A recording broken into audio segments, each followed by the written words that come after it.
Et je vous remercie d'applaudir nos speakers qui arrivent sur scène.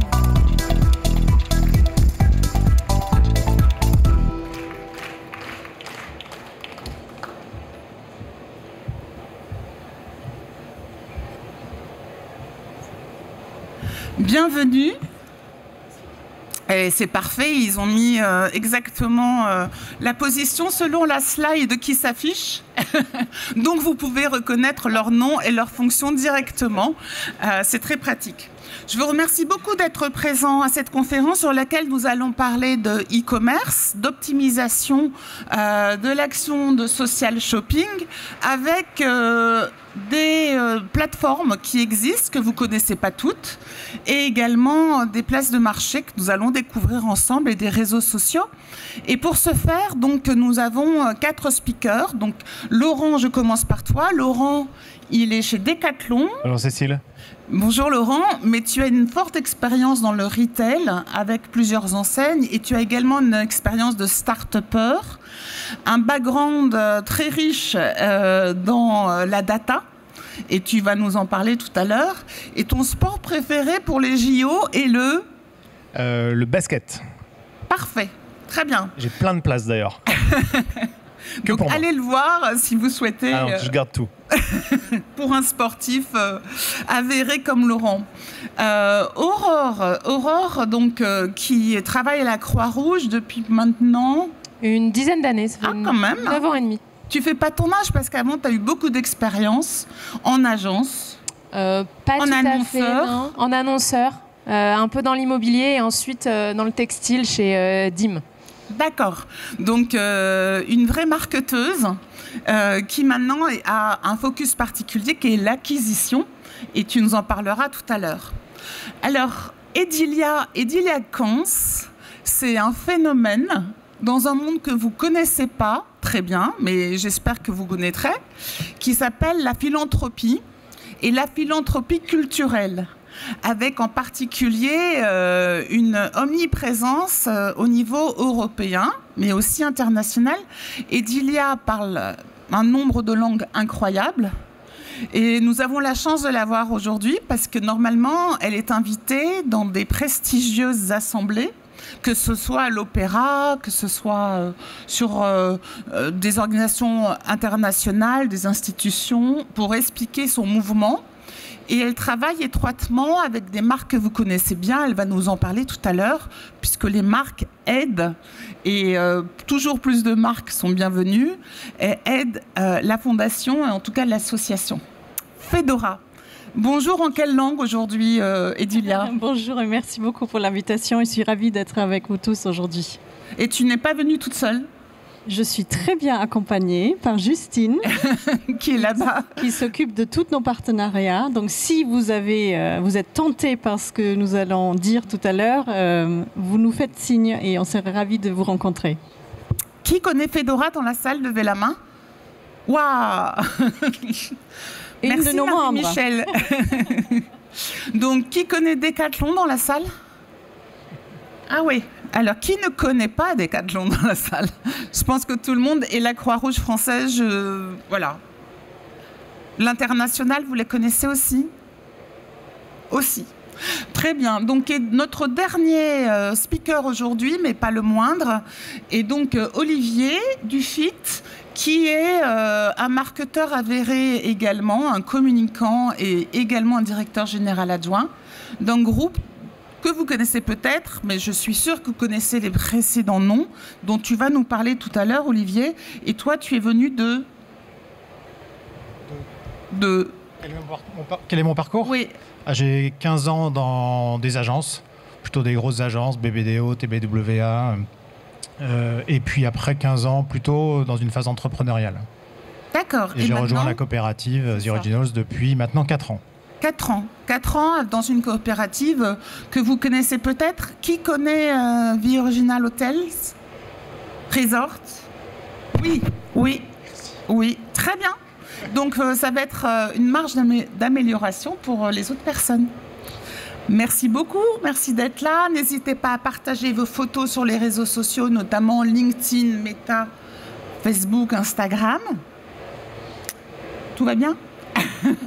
On est content que vous soyez là plutôt que là-bas quand même. Donc n'hésitez pas à partager avec le hashtag #AllForCustomerParis. On va vous changer les idées par rapport à ce que vous pouvez pratiquer avec des innovations et des façons différentes de travailler. Vous allez voir tout ça. Mais en premier, je voulais que Edilia nous présente Fedora. Merci beaucoup, Cécile. J'ai une question, tout d'abord. Qui entre vous est déjà allé voir un spectacle de danse ou d'opéra? Ah, très bien, génial. Et est-ce que vous savez que 80% des contenus qui sont donnés sur les scènes internationales ont été écrits par seulement 10 compositeurs? Peut-être c'est une nouvelle pour vous tous. Et cela a un énorme impact. C'est comme si vous avez Spotify ou Deezer et il n'y a que 10 compositeurs. Je pense que la user base elle serait beaucoup plus restreinte.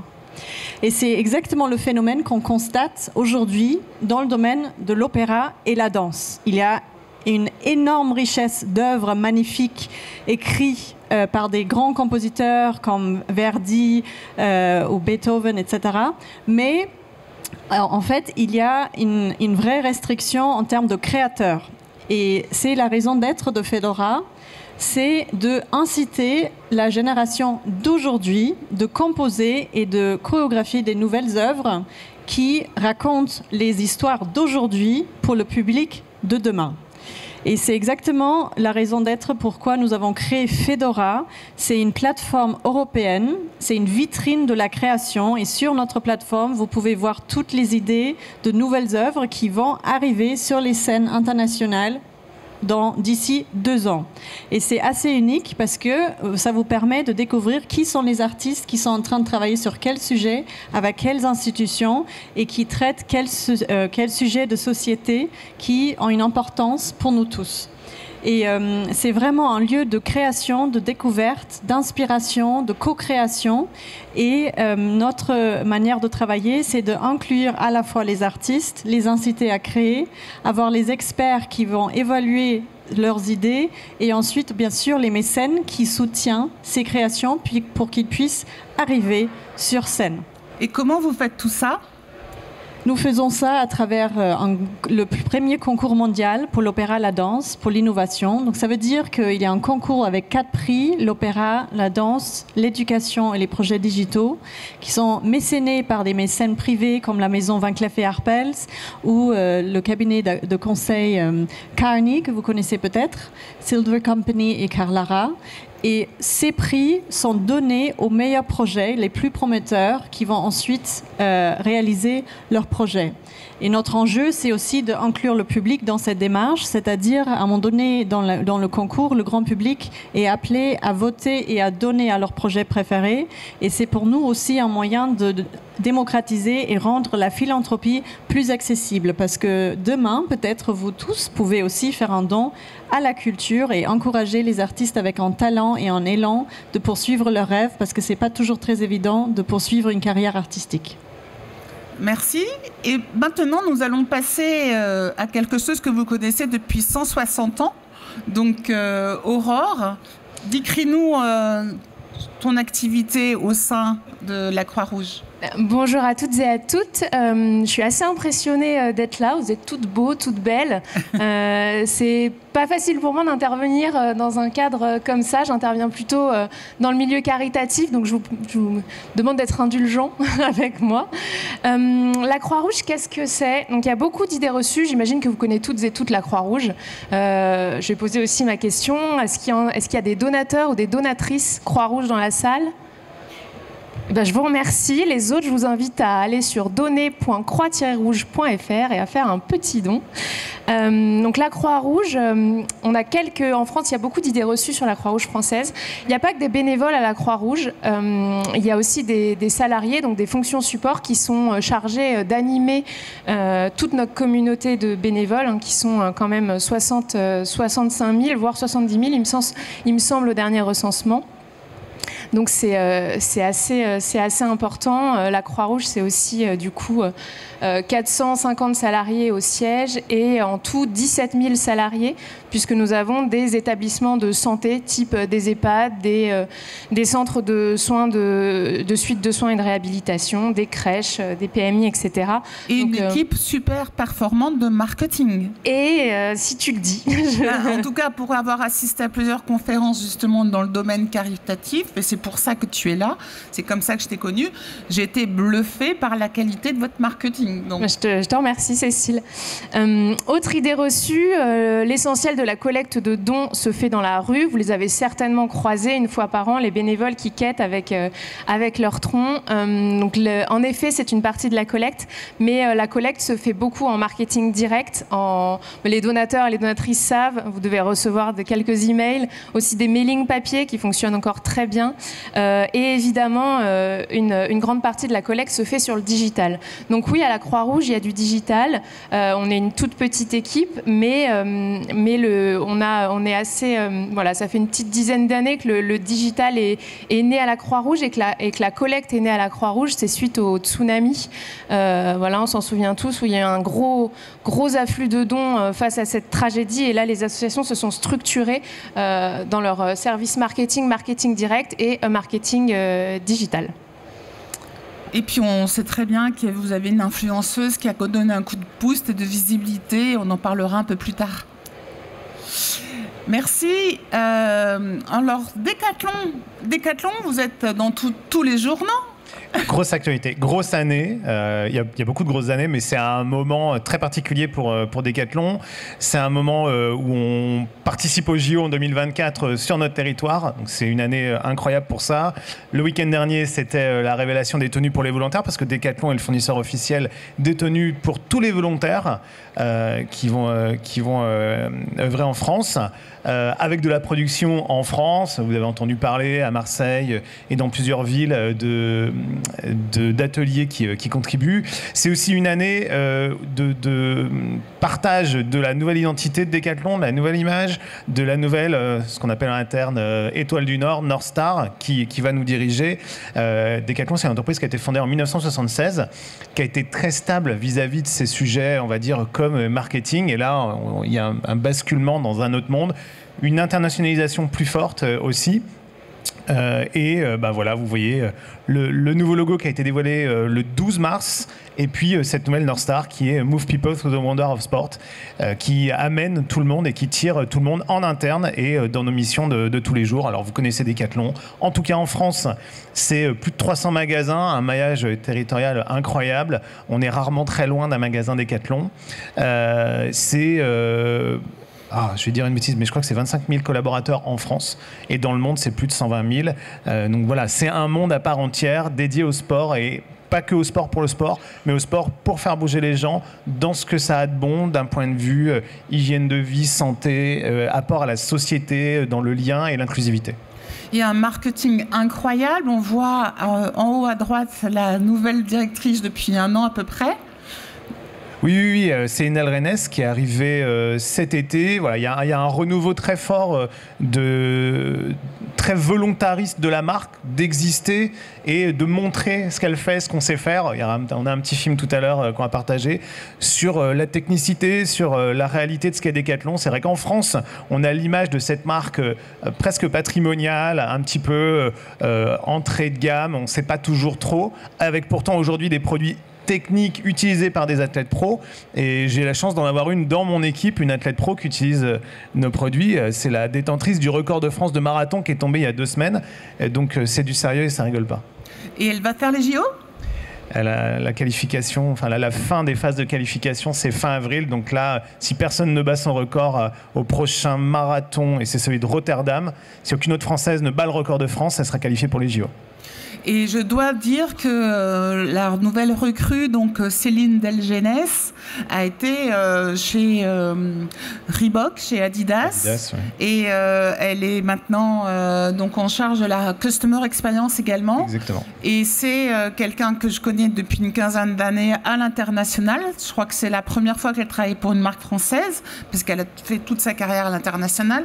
Et c'est du lourd, on va dire. C'est du lourd et on ne voit pas tout le temps ce que Decathlon est à l'international. On le voit en proche Europe, mais Decathlon commence à exister très fort en Inde et en Chine, par exemple, avec un format assez proche, mais un petit peu d'adaptation. Et aujourd'hui, c'est des gros potentiels de croissance et une vraie nouvelle vie qui s'ouvre là-bas. Donc l'internationalisation, c'est aussi cette inclusivité de ces pays qui pèsent lourd vite. Et en Asie, vous êtes aussi la marque préférée, je dois dire, pour y habiter et connaître. Et c'est vraiment des magasins qui proposent des offres produits très différentes d'un endroit à l'autre, aussi bien sur les grandes surfaces que les toutes petites surfaces.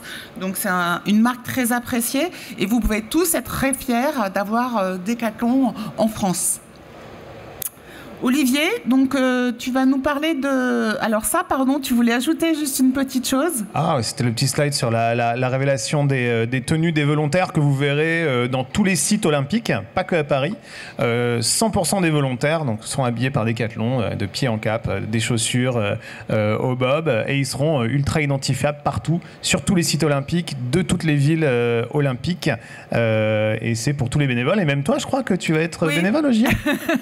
Moi, je serai sur la presse internationale à Nice, effectivement, et j'aurai le bonheur de porter un joli chapeau rose pour recevoir les journalistes internationaux et les accompagner pour leur donner aussi une bonne image de la France.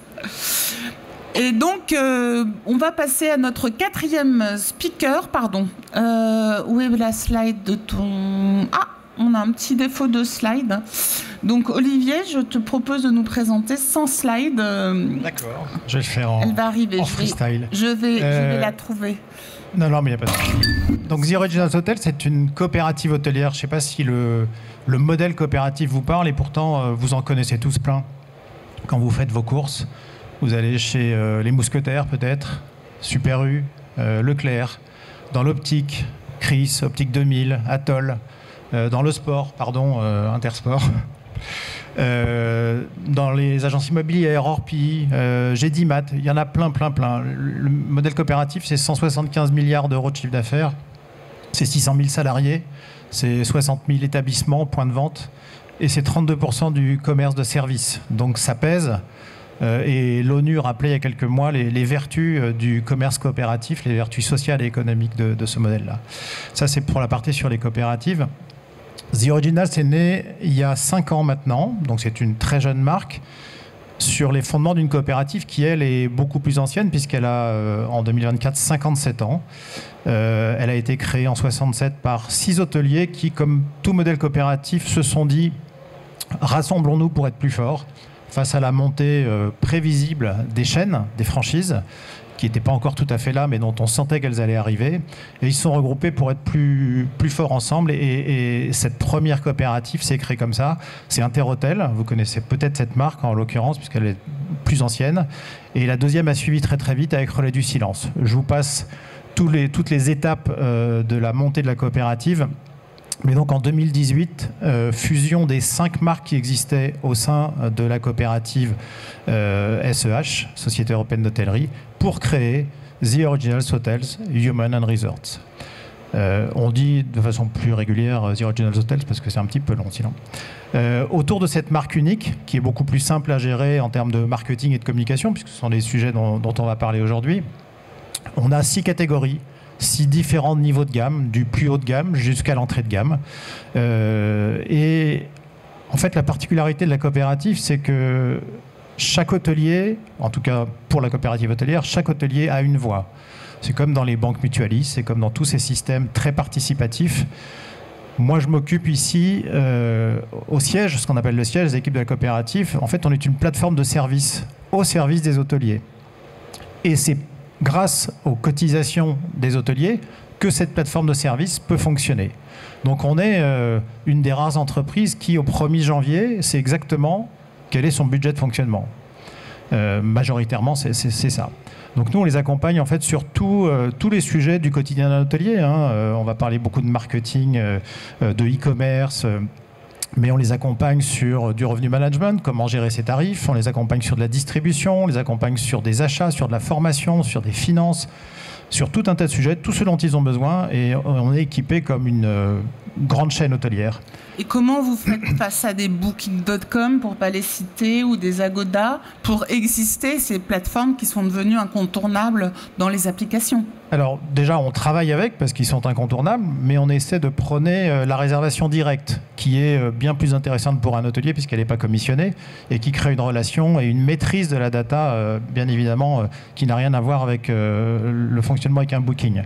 Donc c'est aussi ça, la maîtrise de la distribution que l'on prône à travers un programme de fidélité, à travers la recapture des emails des gens qui viennent via les OTA.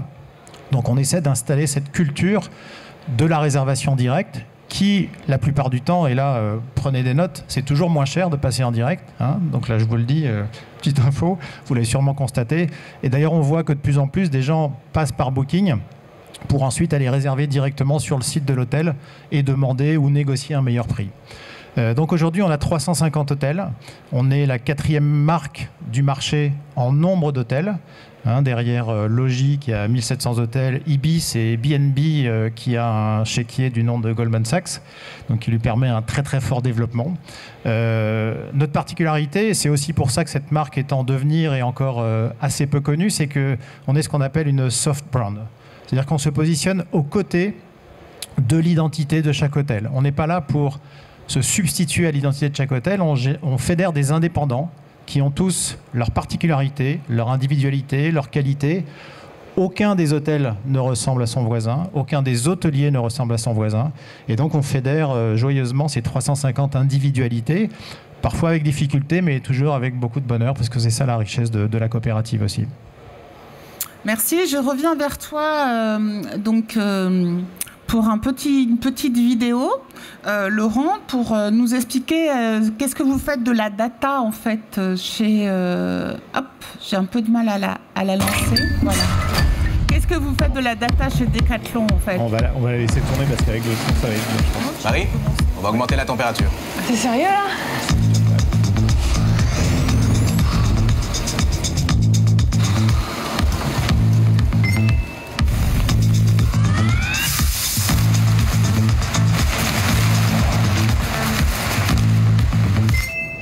Nickel. Change pas. Ok.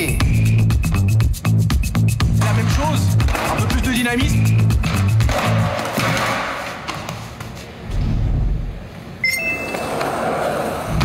On va augmenter un petit peu la cadence, d'accord? Histoire de chauffer un petit peu le corps.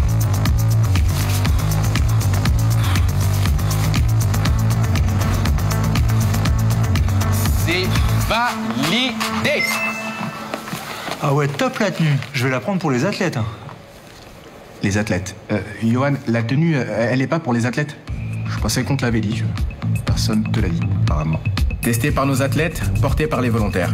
Decathlon est fier d'équiper les 45 000 volontaires de Paris 2024. Donc on voit que vous avez beaucoup de data. Oui, alors c'est très historique chez Decathlon, comme on n'est pas qu'un distributeur, même finalement très